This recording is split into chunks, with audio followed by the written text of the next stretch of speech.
The truth is that this session might not be for everybody, but trust me, if you are very intentional with your own life, I would need you to give me your rapt attention.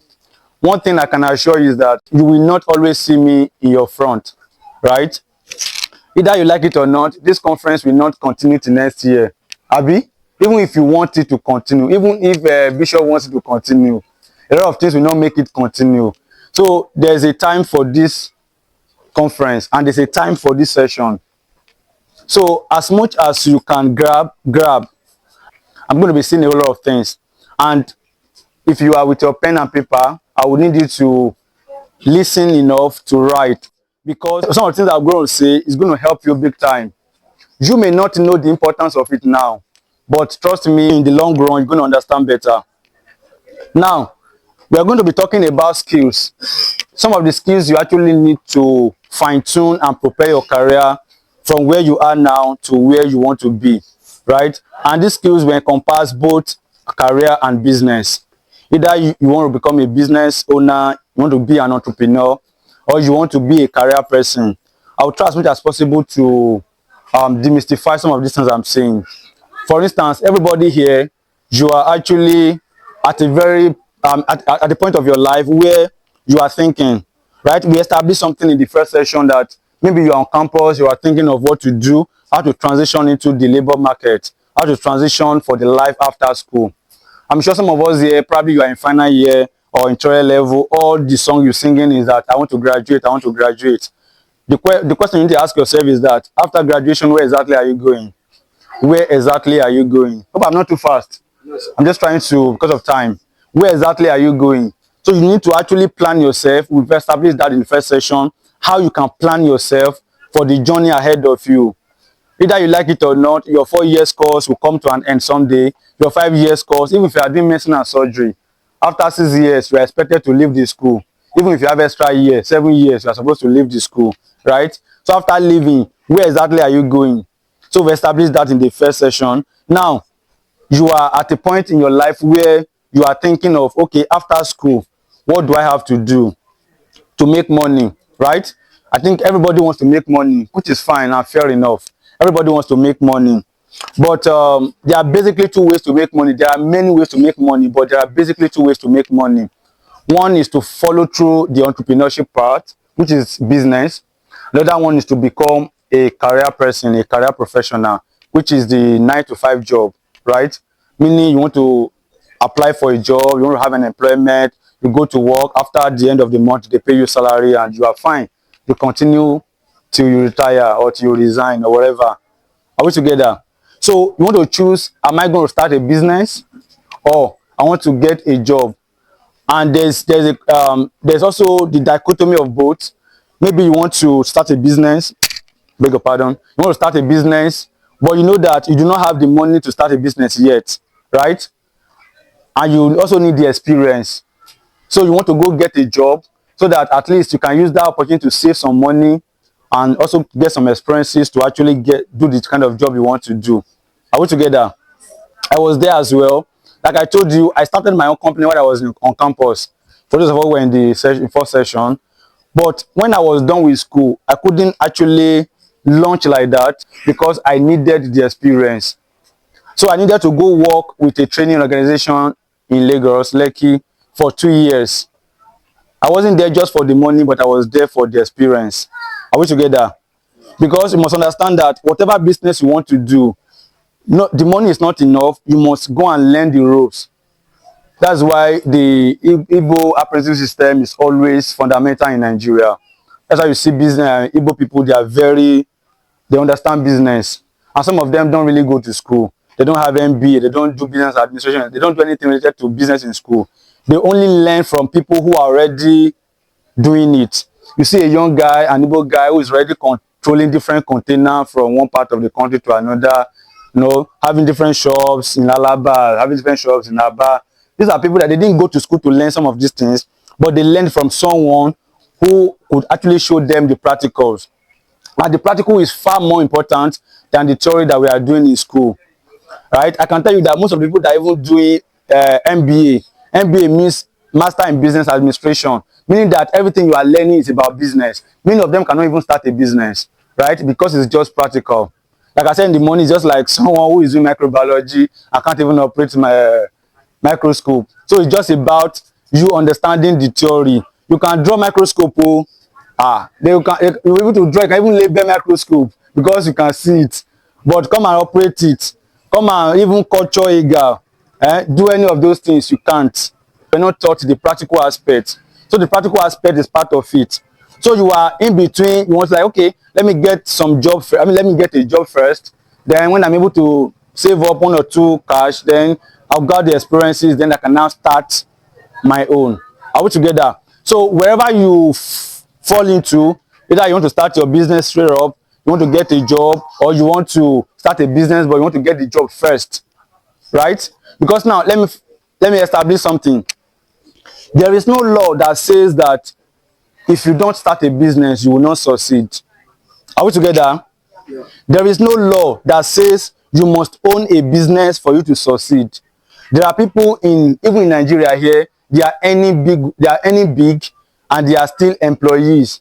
By employees I mean they receive salary at the end of the month. Salary is big enough to take good care of them.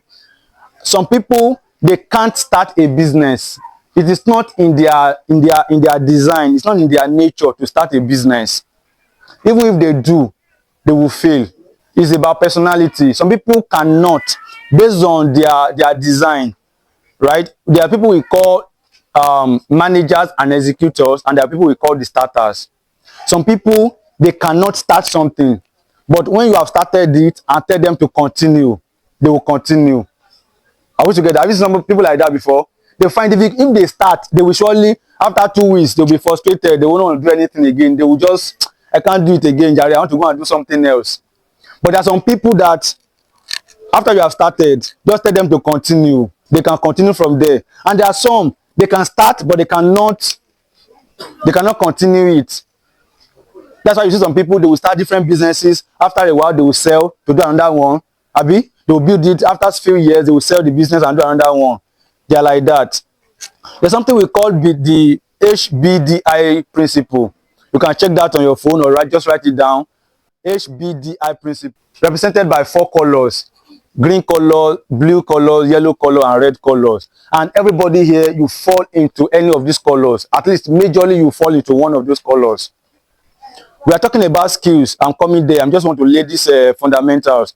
You fall into that color. And that's to tell you that either you want to start a business or you want to get a job, you must know yourself first. Man, know thyself. We talked about that in the first session. The green people are the people that like to follow protocols. They like to follow principles. If you tell them, let's go to Opa, let's go to Tupa, they'll tell you, okay, how much do you have? Are you sure the money will take us and bring us back?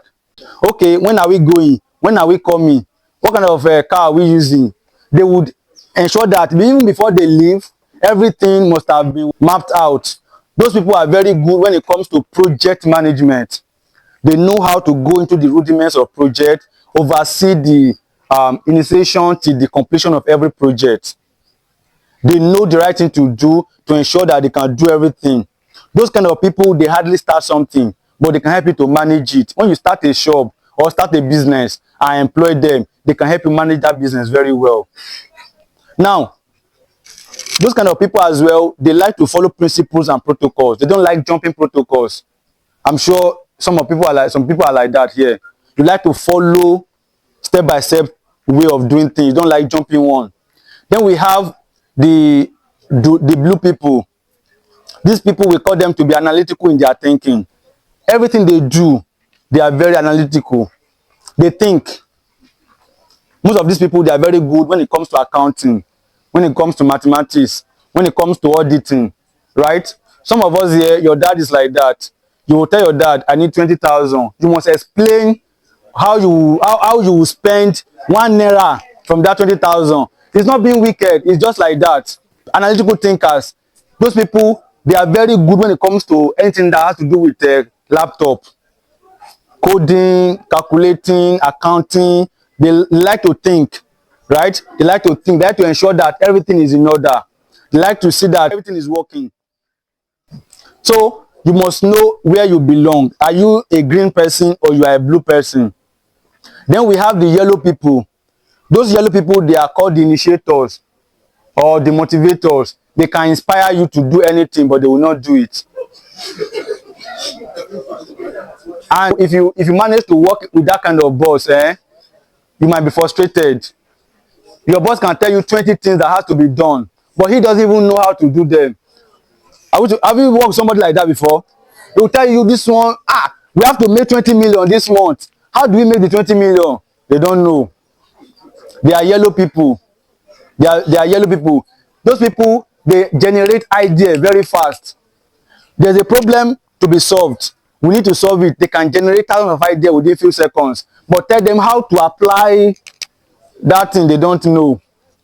That's why you need the combination of all the colors as a team.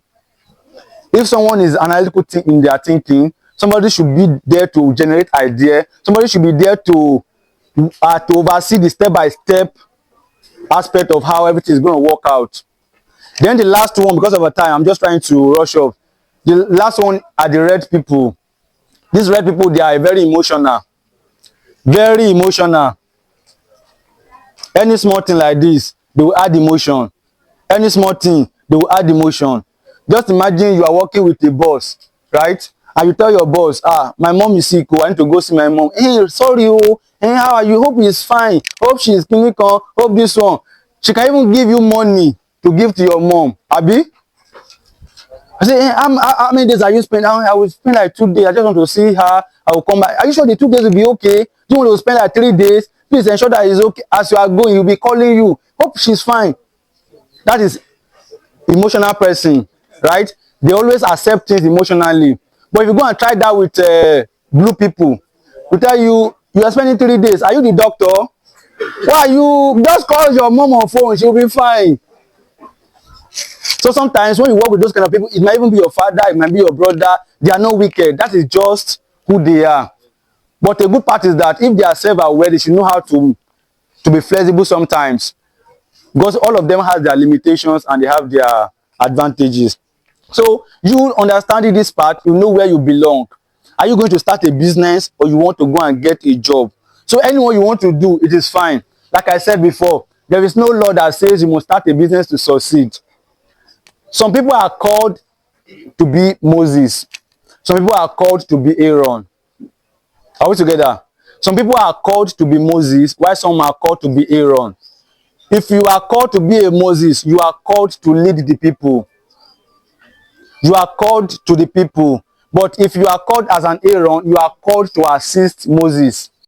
Some people, all they could do is to work under a boss and they will succeed. They will climb the ladder to wherever they want to get and they will succeed. They cannot start. And there are some people that they know they can't even be under any employment job for a long time. Right? They know they can't be employed for a long time. Everything within them is telling them that you are not an employee. You are an employer of labor. You are supposed to be paying people salary, not someone paying your salary. So we are talking about the skills you need to start a business or to get a job. Having established this, you now want to okay, what are these skills that you actually need? What are these skills that you actually need? The first thing you also want to understand is that when it talks about business or career, everything or something that actually holds the two together is what we call value. Value creation is the life wire of any business or any career. Value creation. You must be there to create value. Now, some of us Christians, when you are in final year, it's like, I'm going to the favor market. I'm not going to the labor market. Well, either labor market or favor market. Market is market. Abi? Either you faithify it or you or you Christianize it. Market is what? Is market. Now, two things happen in the labor market. Two things happen in the labor market. Either as a job seeker or you want to start a business. Two things. But first, as a job seeker. Hello? Hi. As a job seeker, you must understand that in the labor market, employees or applicants, as many as they are competing for limited jobs. They are competing for what? Limited jobs. I'm sure that you have heard several times, or you probably have said that there are no jobs in Nigeria. Abi? Job there, job no day.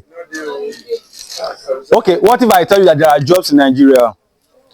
Yes, hello, there are jobs in Nigeria.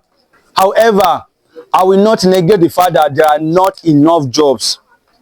Hello, there are not enough jobs, but there are jobs in Nigeria. How many of us are on LinkedIn? How many of us are very active on LinkedIn? Just few of us. If you are very active on LinkedIn, you will see a lot of jobs application every single day. There are some job platforms where you go to every day to see jobs. Every single day, you will surely see jobs. So there are jobs, but we have limited jobs compared to the people that are looking for a job. And that is to tell you that for you to now get that kind of job, the limited one, you have to do something extra that will distinguish you from others. So the question is not there are no jobs. The question exactly is, are you employable? If there's a job now, what skills do you actually have? Apart from, okay, I'm going to school, I want to have my certificate. Or you've had a certificate. What else do you actually have to fit into the job?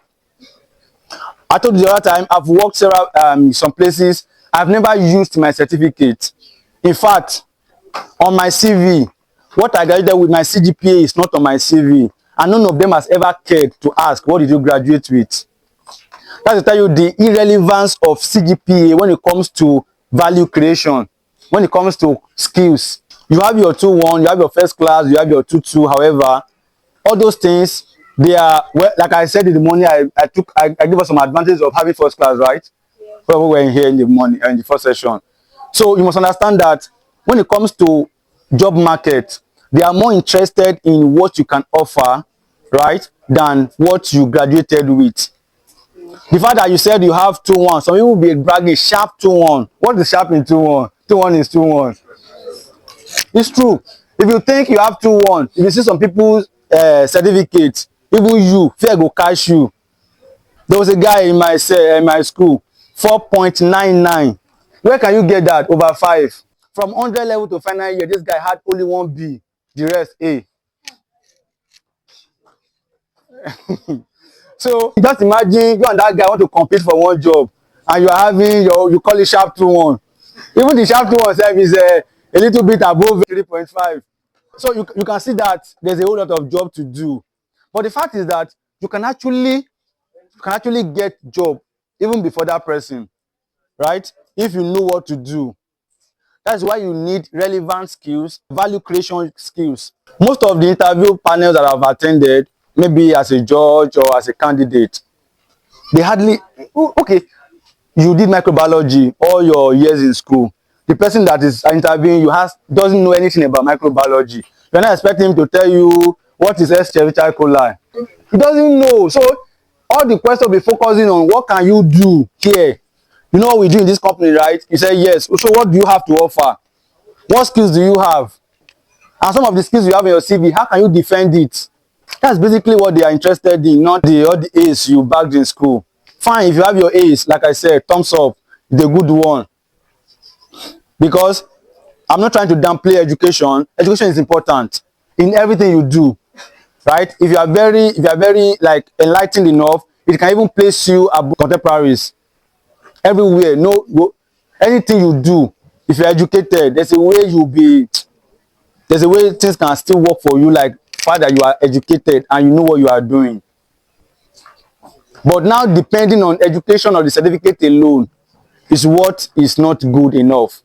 So now you need skills that can actually help you to transition into market, the labor market or the favor market. I told us 2 things happen. First one is that candidates compete for limited jobs. Second one is that employers, they are looking for skilled workforce. They are looking for skilled workforce. Hope you know that employers are still looking for people. As you are looking for a job, people will get company, they look for who to employ as well. You don't know. So, and you'll be surprised that many people will submit their application, they will not even consider any of those ones. They will be the one to be reaching out to some people. Can you work in our organization? Because of the value they see in you, because of what they see that you can offer. So you want to position yourself, you want to equip yourself, and you want to work on yourself to the extent that you are perceived valuable by anyone or any employer that come across you. So it is very important we understand these fundamentals, because you cannot do anything in the job market, either as an entrepreneur or as a career person, without understanding value creation. In fact, let me break it down a bit. Everything in life is about value. Everything in life is about value. Even your relationship with your whoever is about value. Even your relationship with your father is about value. Don't you know? When you see some people that says that one not be man, that will not be father, or that one father, okay. Why do you think they will say that? Is that? Because the father is not, quote and unquote, responsible. Right? That is the value I'm talking about. And when you see a parent say, why? Because, quote and unquote, the child is not what? Responsible. So either you like it or not, as you're expecting something from your father, you're also expecting something. You can see the exchange of value. So life is about value. Even a guy and a lady that wants to marry say, I love you unconditionally, in a lie. Let me tell you why I said a lie. Before you could even say yes to that guy, you have ticked all your boxes. Yes or no? If you didn't meet up, would you say yes? Let's talk now. Would you say yes? No. Okay, what are those things you ticked? What are those things? It's value. Abi? Okay, you say, I'm a Christian. No, I need someone who can be prayerful like me. Is that not value? You need someone who can support you financially. Is that not value? So, is that love conditional or not conditional? God will bless you, my brother. So, the point is that everything in life, to actually live well, understand that value creation is the fundamental, right? And when you are working with anybody, if you want that person to respect you, right, to honor you, ensure that you give value. If you are working with anybody, they don't see any good thing you are bringing to the table, how then do you expect them to respect you? How then do you expect them to honor you? So value is fundamental.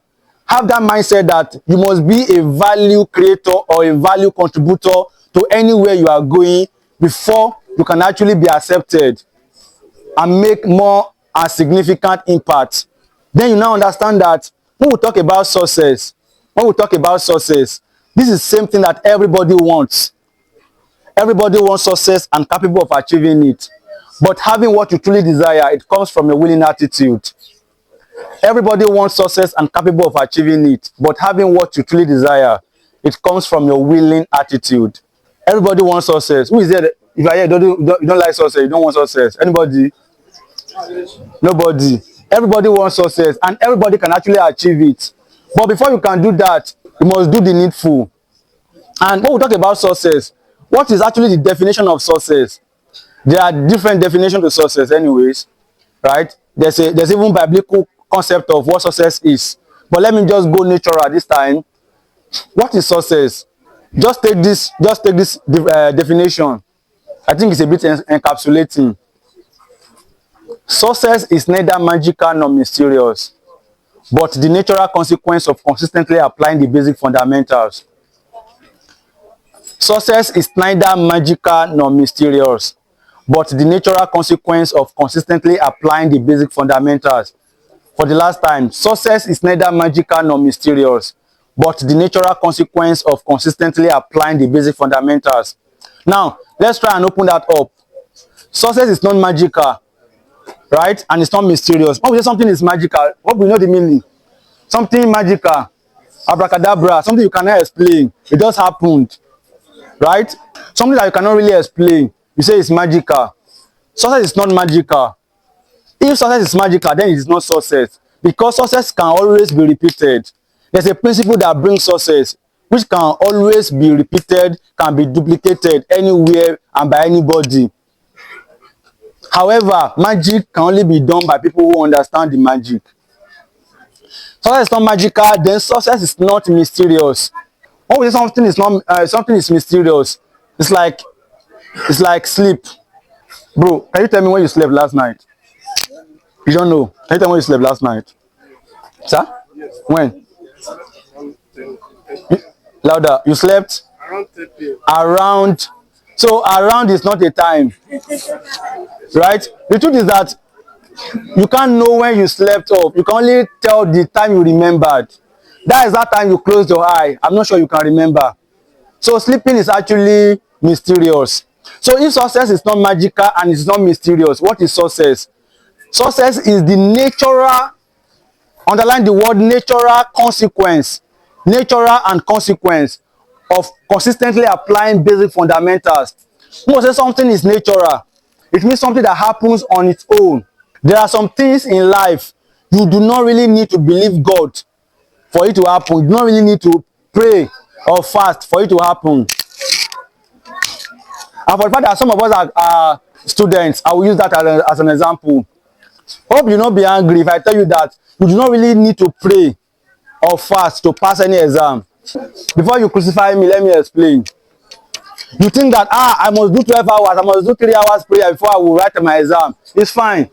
The reason why you pray is that you mix it up. You are not praying to pass the exam. You are praying that everything works out for you. You are praying that, oh God, what I've read, oh, let it come out. Let there be remembrance. But just imagine you have not read. You have not even been to class. You don't even know the course code. And you are praying. How far will the prayer go? Also, there are some people in your class, they are Muslims, and they are having A's all the time. If you believe that Muslims have the different God and they don't believe in Jesus, and they are having A's, who is now, is it the Jesus that is doing, that Jesus you believe, is it the one that is doing their A or another Jesus? There are some people you know, they are like a nominal Christians, like you don't even know if they are born again or they are not born again. You shall know that this guy just live a normal life, and yet they are the one leading the class. Passing exam is not a function of too much of prayer. You pray for God to remind you what you've read, or maybe God will beg this morning where I read to make na come out to, you know, be like say you read chapter 1 to 4, question come out chapter 7 and 8. You know, be like, what shall I do? So you are praying that God help me so that everything I've read will come to my remembrance. A lot of things like that, I wouldn't want to go or delve into it. But the truth is that some of those things are like principles that God has put in place to guide our existence on earth. There is a person of Jesus Christ and there's a principle of Jesus Christ. The person of Jesus Christ is what gives you eternal life, what makes you safe or go to heaven. But the principle of Jesus Christ is what anybody can use, either a Christian or a pagan, and see it will work for them. Some of those principles are embedded into the universe. One of those principles is the principle of sowing and reaping. When you sow the right seed and you nurture it, it's going to germinate and it's going to bring forth fruit. So anybody can do that to work for them. A Muslim or a pagan, whoever. You sow, you surely reap. So it will work for you. So you cannot say, because I'm a Christian, everything will work together for me, which is fine and good. But there are some things you have to actually do to actually make things work for you. As a Christian, you have to go to class. You have to buy your material. You have to go to the library. Do everything you have to do to pass your course. So success is natural consequence of consistently applying basic fundamentals. When you apply the basic fundamentals again and again, over and over again, then the success will come naturally. The problem some of us are facing is not the consistency in what we are supposed to do. It's simply the lack of why. The problem with some of us, your prayer life, the reason why you are not consistent, the problem is not consistency in itself, or the problem is not lack of consistency. The problem is that you've not understood why. Let me ask a question. Sister, did you have a bath this morning? Show where? You did, right? Like, how often do you do? Twice. Twice a day. What about brushing your teeth? Every day, right? Now the question is, why do you do it every day? Just medically, right? And that's what is. Because medically it is right. What makes it right?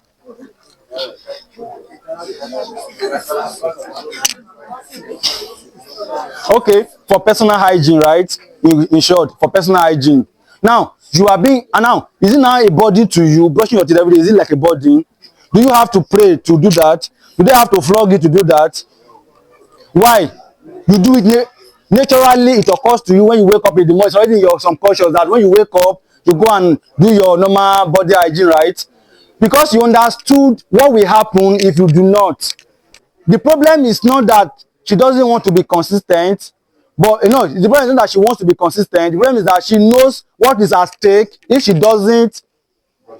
Are we together? So anything you are supposed to do, if you feel like you are not consistent in that, it's because you have not understood why you are supposed to be doing it. You want to be reading every day. You want to be reading your books every day. I need to read every day. Sometimes you struggle with it. You can't do it every day. But the moment to remember that timetable is out. The motivation will just come from nowhere. Abi? See, in school, there is no motivator like timetable. Timetable. Everybody will vacate their room. Library every day. Night class every day. Why? Because you know what is at stake. So you must understand the why behind everything. And that will give you natural consistency. Now, skills are very important. I've talked about success and how it relates to value creation. Now let's go into skills. Skills are very important. We have basically two types of skills. We have the hard skills and the soft skills. Hard skills and soft skills. Basically, hard skills are those kind of skills that you actually have to go and learn. Somebody have to teach you. You probably have to go to school some years to go and learn it. For instance, being an engineer is a skill, hard skill. Being a medical doctor is a hard skill. You cannot just dab. You cannot just wake up one day and say, I'm a medical doctor. Oh, you go and carry needle. I go and shoot somebody. You're on your way to Kirikiri. You're on your way. Oh, you are gone. Another example is driving. You cannot just wake up one day and say, I've prayed 12 hours. Where's my father's key? I'm going to Ore. God, if God, if you not enter, if you not reach, you go yourself. So those are hard skills that you have to go and learn. Somebody probably have to teach you before you can learn it. Another one is a tire repair technician. Is that tire? Hello. You are the one that said for God. But the fact is that you are getting what I'm saying. Somebody needs to teach you. Those are hard skills. Now, when it comes to workplace or the workforce or the labor market, you need industry-specific skills, which we call the hard skills. And far more than that, you need the soft skills. In fact, there was a research by Harvard University that concluded that when someone gets promoted or gets a job in an organization, 85% of the time is because of their soft skills and 50% of the time is because of their hard skills. So hard skills is very fundamental to getting the job, but soft skills will keep you on that job. Anything you want to do at all, anything, as simple as marriage is, as simple as it is. All the I love you. After wedding, if you do not have the right character, it might turn to I hate you. It's normal thing. So it's very important. So our focus will be on the soft skills. Soft skills is very, very important. So anything you want to do, for instance, you want to become a teacher, understanding the subject that you want to teach is hard skills, right? That really qualifies you to be a teacher. But for you to be able to be a good teacher, you need more than that. There are some teachers, they can solve any mathematical questions, but students don't like them. Why? Have you seen someone who you know that understands something very well but cannot explain it? Why? He doesn't have the teaching skill. So soft skill is very important. And this same soft skill is what we call the people skill. We call it the attitudinal skill. Soft skills, people skills, attitudinal skills. Some people even call it the leadership skill. All these skills are very, very important in your day-to-day work with people. Whatever skills you have, can get you a job, can help you navigate the interview and give you the employment. But from the first day you are resuming that job till when you leave there, you'll be relating with people. So your relationship with people has nothing to do with your hard skills, but has a lot to do with your soft skills. What soft skills do you actually have to get people's attention, to work with people, and to do everything? Now, I'll be mentioning some of these soft skills, and I will take some time to explain them. However, there are a lot of soft skills. You can check them online. There are a lot, but I'll just mention a few of them. One of them is what we call the problem-solving skill. There are some people, they are like a natural problem solver. Have you seen them before? And as simple as that is, every employer is looking for such person. Because you must understand that your employer has a problem. That's why they want to employ you. As you are thinking that, let me get a job so that I can pay my bills, so that I can have money. Also think that your employer, or your employer, own a problem. And until you are able to solve the problem, until you are able to solve the problem, you cannot work with that person. Your employer, the person that employed you, they have a problem and they need you to come and solve the problem. Just imagine I have an organization. I cannot be the one to be making sales. I cannot be the one to be doing all the marketing, be the one to be attending to customers. I need people to be employed to do that. And when you are not doing that, you are giving me a headache. I have a headache already before employing you. I'm employing you so that you can come and relieve me of that headache. And if you are not relieving me of the headache, I will relieve you of your duty. I employ you to come and do something and you are not doing it. Don't I tell you, say, Oga, this is not a charity organization. I'm not here to give you free money. Right? So you understand that this is the fundamental of whatever you want to do in life. Problem, people have problem and they are looking for who to solve the problem. And if you are that kind of person who has positioned himself or herself to solve people's problem, you always get value from it. Soft skills are very important. And one of them, like I mentioned, is problem solving. When you can see a problem and you can think of what to do to solve the problem, that is a problem solving skill. People who can come up with solutions to problems. You must be that kind of person. Number two, leadership skills. Everybody is a leader. You mustn't be Tinubu or whoever before you've seen that you are a leader. For the fact that you have people who listen to you, you are a leader. I'm sure many of us were told that leadership is influence, right? Leadership is about influence. Leadership is about influence.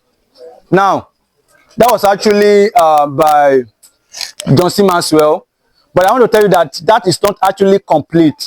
Leadership is not just influence. However, I will accept it to be leadership is a positive influence. Because I can influence you to do something without your consent or without your willingness. If I put a gun at you and tell you to do something and you do it, have I influenced you? Yes. Is that leadership? That is not leadership. So leadership is the ability to influence people to do the right thing and doing the things right without them losing their enthusiasm, losing their willingness, and losing their focus. There are some people that will tell you to do something, after doing it, they wouldn't want to do it again. That is not leadership. So everybody is a leader.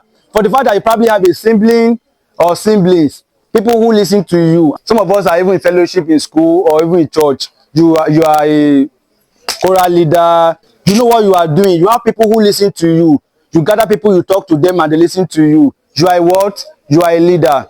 So you must understand that when we talk about leadership skills, you will always have people to lead. However, let me make it people skill. Because you are going to be dealing with people. Everything in life is about people. And the shocking part is that these people, most of the time in a corporate environment, these are people with different background, different cultural belief, different faith, different everything. You are a guy. The person that will be working closely with you might be a lady. If you are the type that doesn't know how to relate with the opposite sex, that's another challenge for you entirely. The person, you are a Yoruba person, the person that will be working with you might not even understand why. You understand the meaning? Doesn't understand why. So it's probably one Calabar or Igbo or something. You have to now think beyond your culture. You might be working, in fact, your boss Your direct line, maybe the person you are working with directly might even be a Muslim and you are a Christian. So you now say, because my guy is a Muslim, I will now resign. Would you resign? Because you still need the money. You need people's skill. It's very important. How to manage people, how to work with people, how to deal with people. Either you like it or not, you will always be dealing with people till you die. Just imagine something. Just imagine that you wake up tomorrow morning and you are the only one in this life, nobody else. How would you feel? Oh, okay, no. Let's leave the entire world. Just imagine you wake up tomorrow, you are the only one on this conference ground. You are the only one, nobody else. Just tell you that in everything you do in life, you need people. You are a medical doctor, your cook at home, your mechanic, your whatever, your driver. As you are a doctor, you need a lawyer. You need whatever other professions. So you need people from different, and all these people are not coming from your Igbo Taco or your Ikale that you know. These are people from different. You can even work with a white man. And you want to work with that person on a project. What do? You have to manage the person. You have to know how to manage the person. Some people, they have issues like anger issues. Some people are introverted. Some people are extroverted. You have to work with them. Have you seen some people? They can be on their own for hours without talking to anybody. Just like that. It doesn't talk. And there are some people, as you are here, in 2 minutes time, when they buy 20 people sorrow.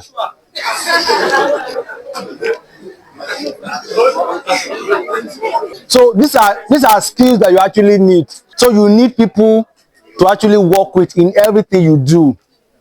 As you are leaving your job, as you are going home, na person go drive the car, we go carry you go house. The food where you go chop, na person go cook am. Everything, you need people in life. So you must know how to deal with people. The next one is communication skills. You must know how to communicate. Very, very, very, very important. You must know how to communicate. There's something we call effective communication. And basically, effective communication is the transfer of message from the encoder to the decoder. And the dilemma of communication is to assume communication has taken place. When I tell you to do something, right? Or when I tell you something, the dilemma is when I have assumed that you understood what I said. So maybe everything I've been saying here since, maybe you didn't even understand. And I just think that, they listen, they do like this. Maybe she know they hear. So you must understand communication skills. Now, we talked about people skill, right? That you deal with people. Now, how do you deal with people? The major way to deal with people is communication. Just imagine we are here together for a full day. I'm not talking to you, you're not talking to me. How will it feel? It's just like a graveyard. So where there are people together, communication must take place. And you must know how to communicate. Now, communication in terms of vertical and horizontal. Vertical up and down. Up means people higher than you. Down means people lower than you. Then horizontal means people your peers, right? People of your age. Some people that they don't know how to talk to people. When you see people who are higher than you, like they're older than you, don't know how to talk to them. You feel you can talk to them the way you talk to your siblings at home. You feel you can talk to anybody anyhow. And sometimes when you see people who are younger than you, feel like you can talk to the person anyhow. So the truth is that you have to know how to communicate with everybody. Communication is very important. If you cannot communicate, it's a very bad thing. And when I talk about communication, it could be in different ways. We have the verbal communication, we have the non-verbal communication. Do you know that I can come here without saying anything? I'll just walk around and I've said something. Your mom hasn't said anything, but just looking at her face, just looking at her face, you know that there's fire on the mountain. There's fire on the mountain. That is part of communication, right? So I can just come here and do like this. It has a meaning. I can just come. There's a way I would do that will give different meaning to different people without saying anything. So you must know how to manage that, and you must also know how to manage your verbal communication, like when you talk. Then we also have written communication.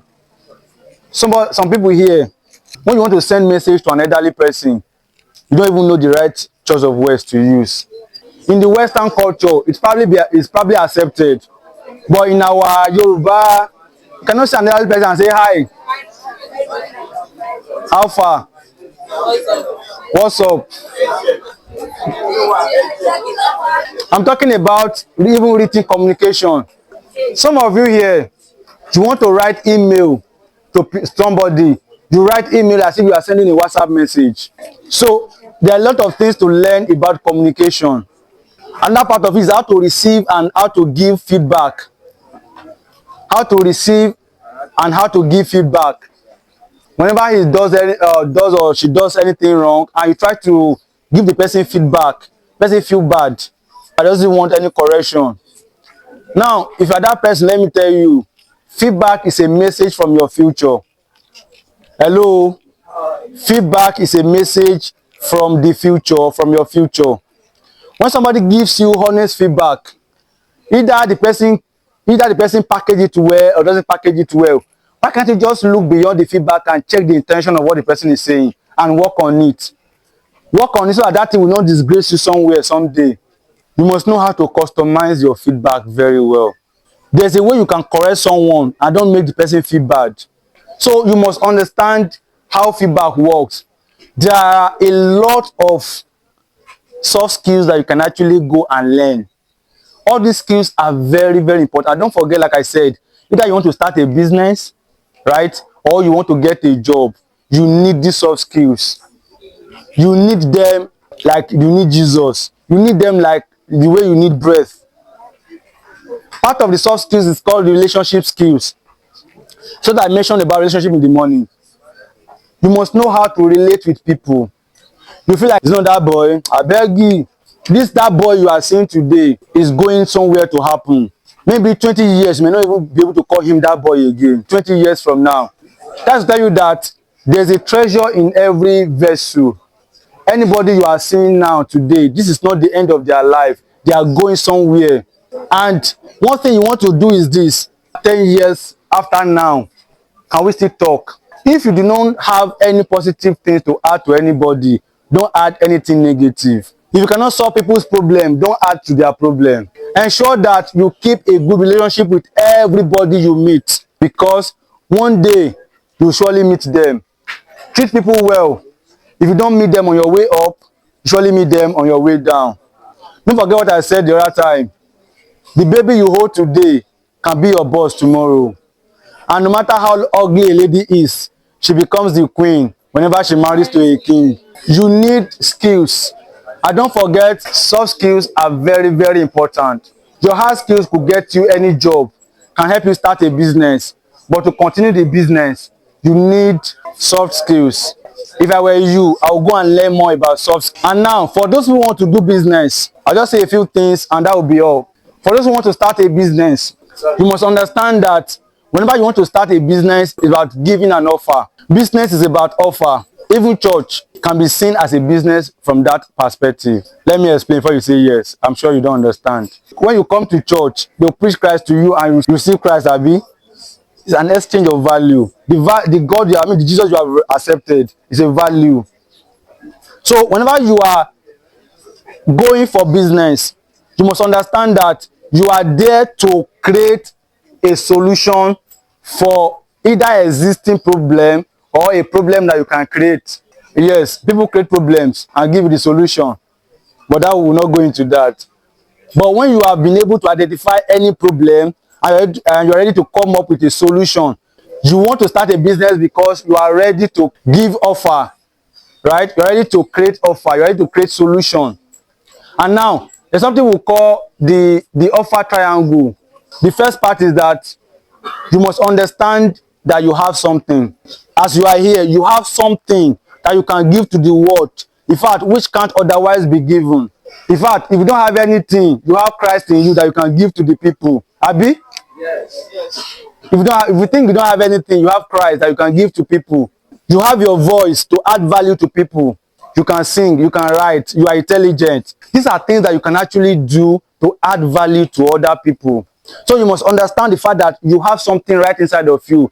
In the first session, I explained that it's only a wicked father that will send his son on an errand without proper equipping, right? So why do you think God will send you here without equipping you? God has given you a lot of things right inside of you.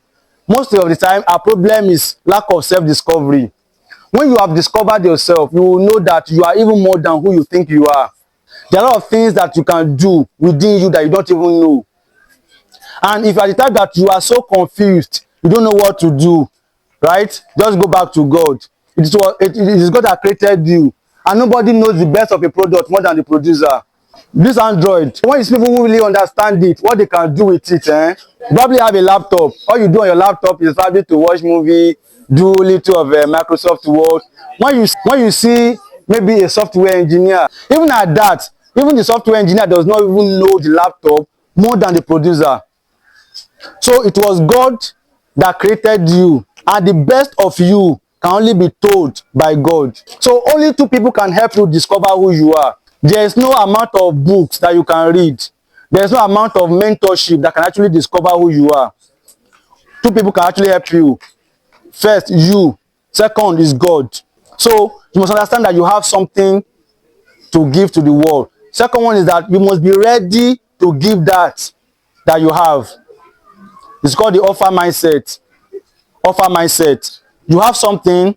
Number two, you are ready to give what you have to the world. You have something, you are ready to give what you have to bless humanity, to bless lives. Like I said, like we said in the first session, anything you are doing can bless lives if you look at the positive part of it. So anything you can do, you can write, you can sing, you must understand that you have something to offer. People need what you offer, and you are ready to give to the world that thing that you have. It's as simple as that. And if you are ready to deploy this into the world, trust me, you surely make something out of it. Don't forget what I said. You can do or make life with anything inside of you, provided it is positive and you are looking at the good part of it. Don't forget, your academics is there. As I round off, I said we should do something in the morning or in the first session. The same line from different, 3 lines from one point. One side is your spiritual life, second line is your academics, and the last one is your career and purpose. So you must understand that all these 3 make you. Don't leave one for one. Don't leave your spiritual life for your academics. Don't leave your academics for your spiritual life. Don't leave your purpose or career for your academics. All of this make you who you are and what you become out of life. Thank you. God bless you.